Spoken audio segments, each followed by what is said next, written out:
छत्रपती शिवाजी महाराजांचे पराक्रम म्हटलं की आपल्याला सर्वात आधी आठवतो तो अफजल खानाचा वध.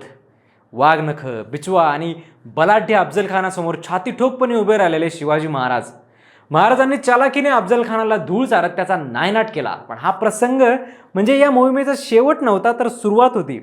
महाराजांनी खरा पराक्रम घडवला तो या घटनेनंतरच. अफजल खानाच्या वधानंतर शिवाजी महाराजांनी पुढच्या 18 दिवसात नक्की काय केलं हे अनेकांना माहितीच नाहीये.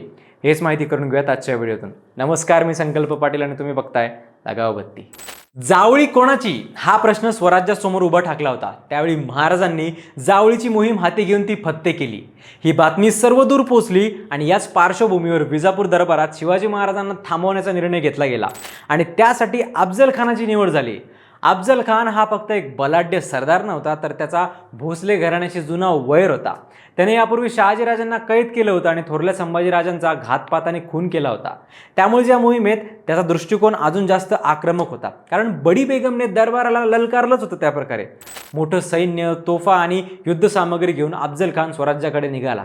स्वराज्यात प्रवेश करताच त्याने मर्मावर बोट ठेवायला सुरुवात केली, अर्थात जनतेवर अत्याचार सुरू केले.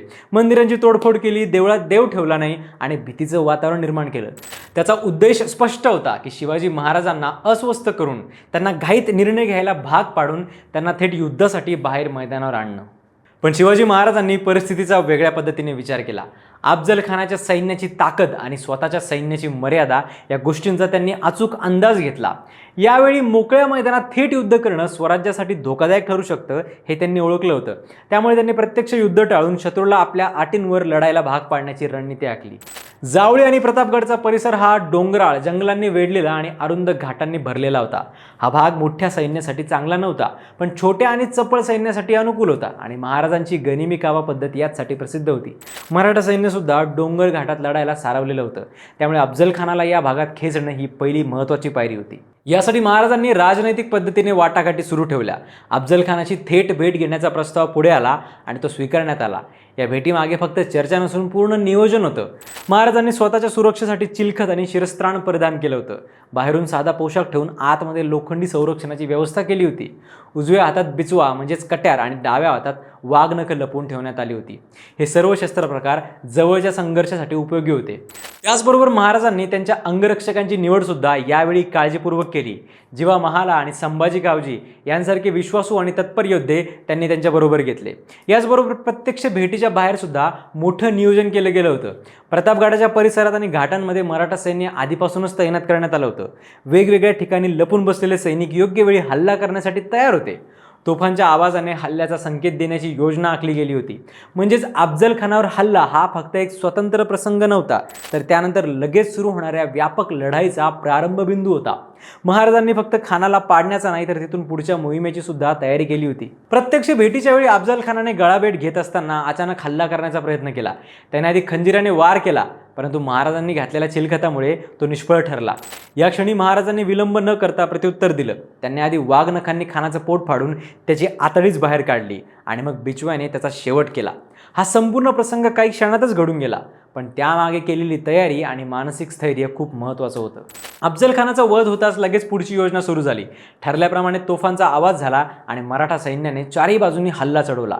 खानाचं सैन्य मोठं असलं तरी ते अनोळखी आणि अवघड प्रदेशात अडकलेलं होतं. त्यामुळे त्यांच्यात गोंधळ निर्माण झाला. काही तासातच त्यांची मांडणी विस्कळीत झाली आणि मराठ्यांनी निर्णायक विजय मिळवला. अनेक सरदार मारले गेले तर काहींनी शरणागती पत्करली. महाराजांनी शरण आलेल्यांना अभय दिलं. ही त्यांच्या धोरणात्मक आणि मानवी दृष्टिकोनाची महत्त्वाची बाजू होती. या विजयानंतर सर्वात महत्त्वाचा टप्पा सुरू झाला, जो अनेकदा कमी चर्चेला जातो.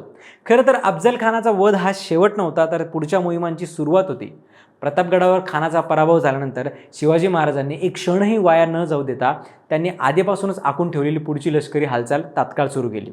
खानाचा मृत्यू हा फक्त एक धक्का नव्हता, तर संपूर्ण आदिलशाही यंत्रणेला हादरवणारा घटनाक्रम होता. कारण यावेळी सर्वजण गाफील होते आणि प्रत्येकाला हेच वाटत होतं की अफजल खान शिवाजीराजांचा शेवट करेल. या वेगळी कल्पनाच कुणी केली नसल्यामुळे कुणी तयार नव्हतंच आणि याचाच फायदा घेत महाराजांनी आक्रमक भूमिका घेतली, ज्याची तयारी त्यांनी आधीपासूनच केली होती. अफजल खानाच्या सैन्याचा पराभव होताच मराठा फौजांनी त्यांच्या तळावर आणि आसपासच्या ठिकाणी वेगाने कारवाई केली. खानासोबत आलेल्या सरदारांची मांडणी कोसळली होती आणि त्यांच्यात समन्वय उरलेला नव्हता. या परिस्थितीत शिवाजी महाराजांनी पुढे जाऊन हल्ला केला.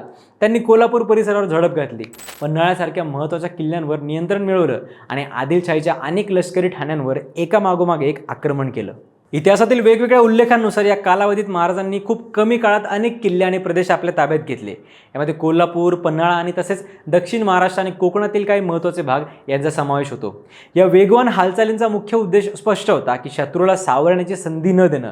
अफजलखानाच्या मृत्यूनंतर आदिलशाही सैन्य पुन्हा संघटित होण्याआधीच त्यांच्यावर सलग आघात करणं, जे महाराजांनी करून दाखवलं सुद्धा.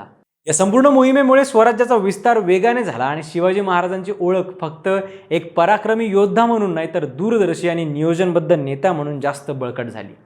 अफजलखानाचा वध हा फक्त एका युद्धातला विजय नव्हता, तर स्वराज्य स्थापनेच्या प्रक्रियेला निर्णायक गती देणारा टप्पा होता. या घटनेत शौर्याबरोबरच रणनीती, संयम आणि योग्य वेळी घेतलेले निर्णय यांचा समन्वय स्पष्टपणे दिसून येतो. मुळात ज्या अफजलखानाने खुद्द औरंगजेबाला कैद केलं होतं, ज्याची दहशत चारही दिशांना पसरलेली होती, ज्याने शहाजीराजांना कैद केलं होतं, ज्याने थोरल्या संभाजीराजांना दगाफटका करून मारलं होतं, ज्याने देवळात देव ठेवला नव्हता, खुद्द आदिलशाही, मोगलशाही ज्याला दचकून होती, ज्याने आपल्या 64 बायकांना जिवंत मारलं, त्या मानवरूपी दैत्याला फाडून संपवल्यानंतर जगभरात काय डंका वाजला असेल शिवाजी महाराजांचा. हा विचार करूनच अंगावर काटे येतात. महाराजांच्या आयुष्यात असे अनेक वीर प्रसंग आहेत ज्यांची आपण प्रेरणा घ्यायला हवी. या विषयावर तुम्हाला काय वाटतं ते कमेंट्समध्ये नक्की सांगा आणि सबस्क्राईब करायला गाव बत्ती.